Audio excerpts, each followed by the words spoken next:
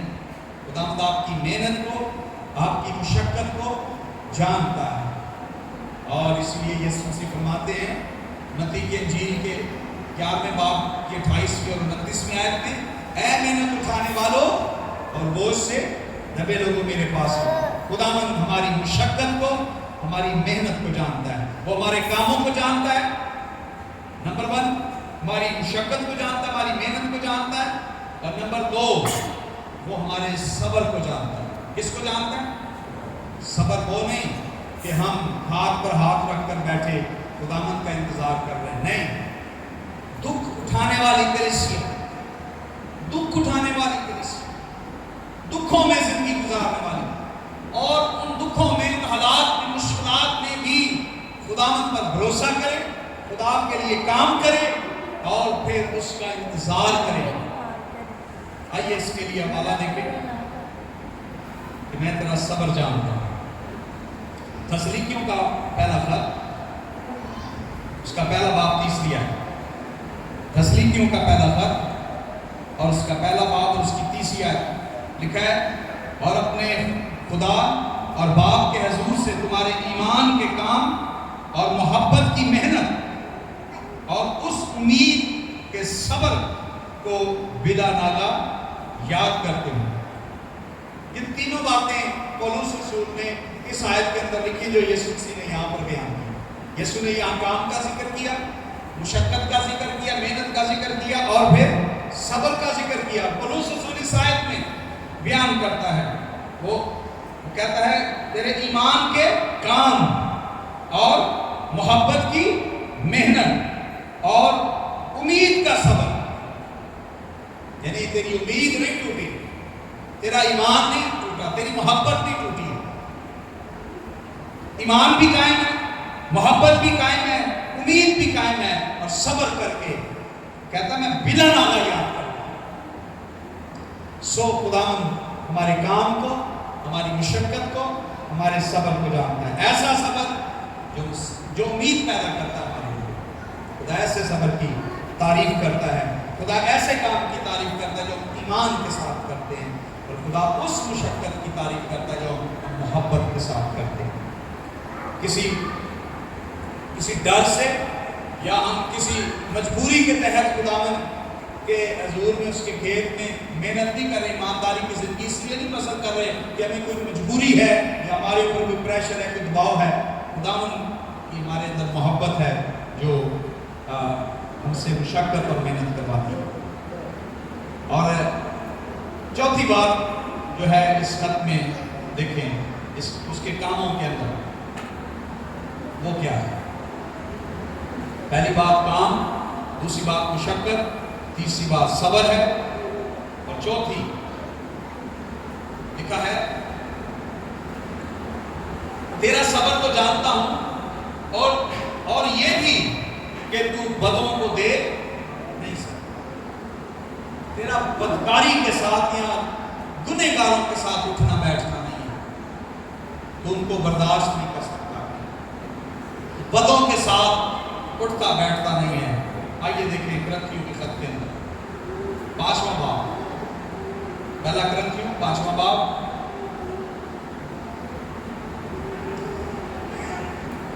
11ویں آیت سے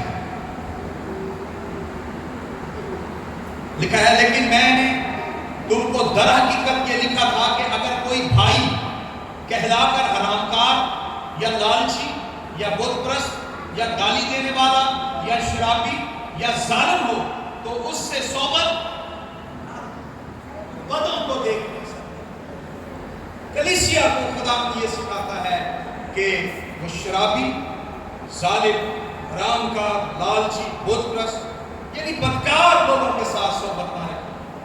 اور زبور کی کتاب میں لکھا ہوا ہے کہ وہ شخص مبارک ہے جو خطا کاروں کی راہ میں کھڑا نہیں ہوتا، ٹھٹھا بازوں کی مجلس میں نہیں بیٹھتا، تو بدوں کو دیکھ نہیں سکتا۔ اور یہاں پہ لکھا ہے اس سے صحبت نہ رکھو، بلکہ ایسوں کے ساتھ کھانا تک نہ کھاؤ۔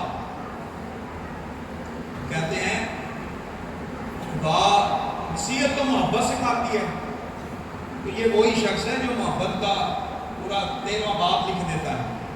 وہ یہ کہہ رہا ہے کہ ایسوں کے ساتھ کھانا بھی نہ کھاؤ، بری صحبت میں نہ پڑو. سو خدا اس کلیسیا کی یہی تعریف کرتا ہے کہ تم بدوں کے ساتھ شریک نہیں ہوتا. 5ویں بات جو خدا اس کلیسیا کو کہتا ہے، اس کے کام کی تعریف کرتا ہے، وہ 6 آیت کے اندر ہے، اور وہ نکولیوں کے کام ہیں.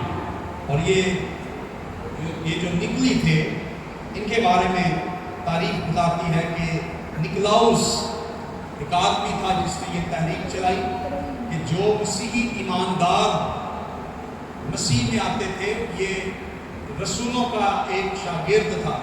ابتدائی رسولوں میں رسولوں کا ایک اسٹوڈنٹ تھا، شاگرد تھا، جو خدمت گزار مبشر بن گیا، نکلاؤس جو تھا. اور اس کے نام کا جو مطلب ہے نیکن، یعنی یونانی زبان میں اس کا مطلب ہوتا ہے غالبانہ، اور جو لاؤس ہے اسے کہتے ہیں لوگ، پیپل، یعنی لوگوں پر غالبانہ. سو اس نے یہ تعلیم، یہ عقیدہ بنایا تھا جو آپ اعمال کی کتاب 15ویں باب میں پڑھیں گے کہ لوگ خداوند یسوع مسیح میں آ رہے تھے اور وہ اپنی پرانی جو رسمیں تھیں ان کو ادا کر رہے تھے. وہ قربانیوں کا گوشت کھاتے تھے، وہ گلے گھونٹے، جو گلے گھونٹ کر، زبانی گلا گھونٹ کر جن کو مارا جاتا، خون اندر ہی رہ جاتا تھا، ان کا گوشت کھاتے، اور غیر قوموں کی قربانیوں کے اندر شریک ہوا کرتے تھے. اور زناکاری، حرام کاری ان کے اندر کوئی بڑی بات نہیں.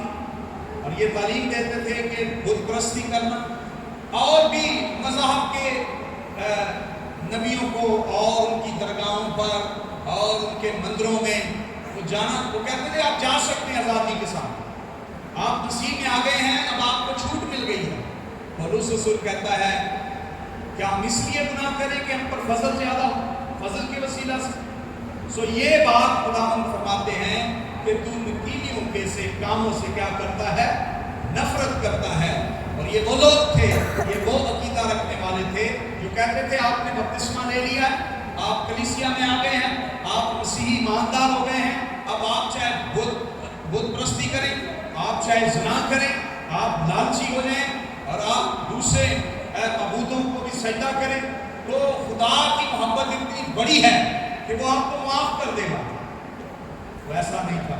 خدا کہتا ہے کہ تو نے ان کو آزمایا اور ان کو جھوٹا پایا، انہیں کہا کہ یہ جھوٹ بولتے ہیں، اور تو نے ان کو اپنے اندر سے نکال دیا. سو یہ 5 باتیں جو ہیں خدا نے اس کلیسیا کی تعریف کی. پہلی بات، ان کے نام بڑا اہم ہے کہ وہ خدا کے پسندیدہ اور محبوب کلیسیا تھی. دوسری بات، خدا کا تعارف، مسیح کا تعارف اس میں کروایا گیا ہے. تیسری بات، کلیسیا کے کام جو ہیں ان کی تعریف کی گئی، جو اچھے کام ہیں خدا ان کی تعریف کرتا ہے. خدا نے ایوب کی تعریف کی کہ نہیں کی؟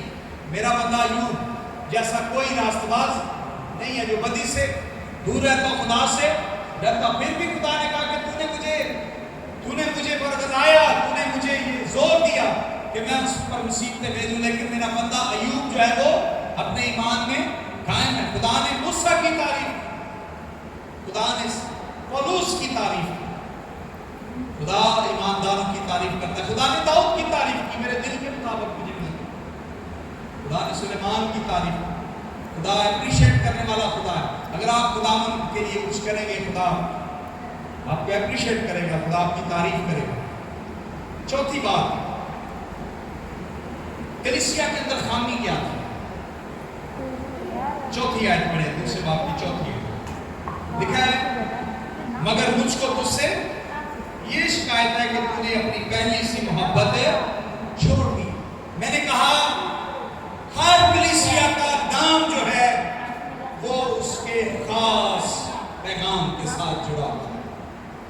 کلیسیا پسندیدہ کلیسیا تھی، پیاری کلیسیا، محبت کرنے والی، جو خدا سے محبت کرتی اور خدا کلیسیا سے محبت کرتا. لیکن خدا نے کہا مجھے کیا ہے تجھ سے شکایت ہے، سب مہر کلیسیا،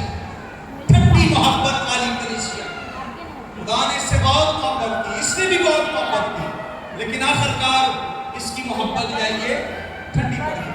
متی کی انجیل میں خدا یسوع مسیح نے فرمایا بے دینی کے بڑھ جانے سے بتیروں کی محبت ٹھنڈی پڑ جائے گی۔ سو خدا نے جو خامی اس کلیسیا کی بتائی ہے وہ یہ ہے کہ تو نے اپنی پہلی سی محبت چھوڑ دی۔ کون سی پہلی سی محبت؟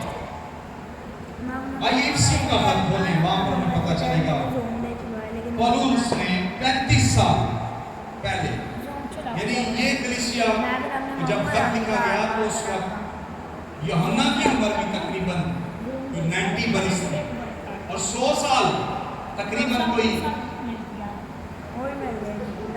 100 عیسوی میں جو ہے یہ خط افسس کو بھیجا گیا تھا،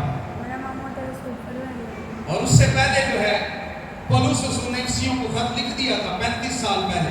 مکاشفہ کی کتاب کے افسس کے خط سے پہلے 35 سال پہلے پولس نے افسیوں کو خط لکھا تھا۔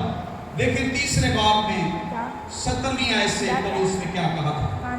لکھا ہے ایمان کے وسیلہ سے مسیح تمہارے دلوں میں سکونت کرے تاکہ تم آگے بڑھے۔ اس میں جڑ پکڑو، محبت میں جڑ پکڑو۔ یہ کلیسیا خدا سے محبت کرنے والی کلیسیا تھی۔ 2 بار یہاں پہ محبت کا لفظ آئے گا، سنیں۔ محبت میں جڑ پکڑ کے بنیاد قائم کر کے سب قسموں سمیت بخوبی معلوم کر سکو کہ اس کی چوڑائی، لمبائی، اونچائی، گہرائی کتنی ہے۔ 19 میں ہے اور مسیح کی اس محبت کو جان سکو جو جاننے سے باہر ہے۔ اپنی محبت بھی قائم کرو کیونکہ مسیح کی محبت بھی قائم ہے۔ یہ وہ کلیسیا تھی جس سے خدا محبت کرتا تھا، اور یہ کلیسیا خدا سے محبت کرنے والی کلیسیا تھی۔ سمجھ آ رہی؟ 35 سال پہلے پولس رسول نے ان کو بتا دیا تھا کہ تمہاری محبت ٹھنڈی پڑ رہی ہے، محبت میں جڑ پکڑتے جاؤ، مضبوط ہوتے جاؤ، محبت کو قائم رکھو۔ مسیح کی محبت تو سمجھ سے باہر ہے اور تم اپنی محبت کو چھوڑتے جا رہے ہو۔ سو یہ نصیحت پولس رسول کر کے گیا کہ محبت میں جڑ پکڑنا، لیکن لکھا ہے کہ تو نے اپنی پہلی سی محبت چھوڑ دی۔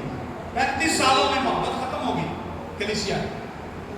یرمیہ 2 باب 2 آیت پڑھے جائے۔ یرمیہ کی کتاب 2 باب اس کی 2 آیت۔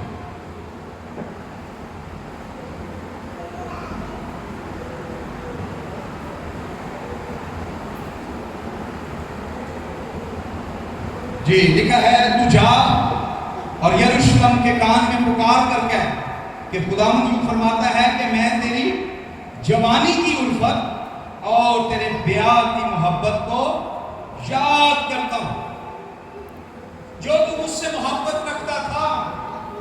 خدا کلیسیا سے کہتا ہے جو تیری جوانی کی پہلی محبت تھی، فرسٹ لو، وہ ختم ہو گیا، میں اس کو یاد کرتا ہوں، وہ کتنی اچھی تھی جب تو بیاہی گئی تھی، جب تیرا رشتہ میرے ساتھ قائم کیا گیا جوانی میں اس محبت کو یاد کرتا ہوں۔ سو تو نے اپنی پہلی سی محبت چھوڑ دی۔ یہ کلیسیا کے اندر خامی ہے میرے عزیزو۔ آج ہو سکتا ہے کہ ہمارے اندر بھی یہ خامی ہو کہ ہم نے بھی اپنی پہلی سی محبت چھوڑ دی۔ جب ہم مسیح میں آئے تھے اس وقت شاید ہم 3 بار دعا کرتے، روزے بھی رکھتے تھے اور خدا کا کلام پڑھتے بھی تھے۔ ہمیں 10-10 12-12 گیت ایسے ہی یاد ہوتے تھے۔ آج ہم کہتے ہیں چلو جی کوئی بات نہیں، ٹیچر صاحب کہیں گے ایڈر صاحب میٹنگ چلا لیں، میں تھوڑا لیٹ آ جاؤں گا، ایڈر صاحب آپ کا ٹیچر صاحب چلا لیں کام، اور بیٹے سوچیں تم گیت گا، تو شروع کر۔ دیکھیں جب ہم مسیح میں آئے تھے، جب ہم خدا کا کام، اس وقت ہمارے اندر ایک جذبہ ہوتا تھا، لیکن وہ آہستہ آہستہ بے دینی کے سبب سے وہ محبت ٹھنڈی پڑتی گئی اور آخر کار وہ محبت جو ہے وہ چھوڑ دی گئی۔ لکھا ہے کہ تو نے پہلی سی محبت ٹھنڈی نہیں بلکہ چھوڑ دی ہے، وہ ٹھنڈی ہوئی اور پھر تو نے کیا کیا، اس محبت کو چھوڑ دیا۔ اور خدا یرمیہ کی کتاب میں کہتا ہے مجھے وہ محبت یاد آتی ہے۔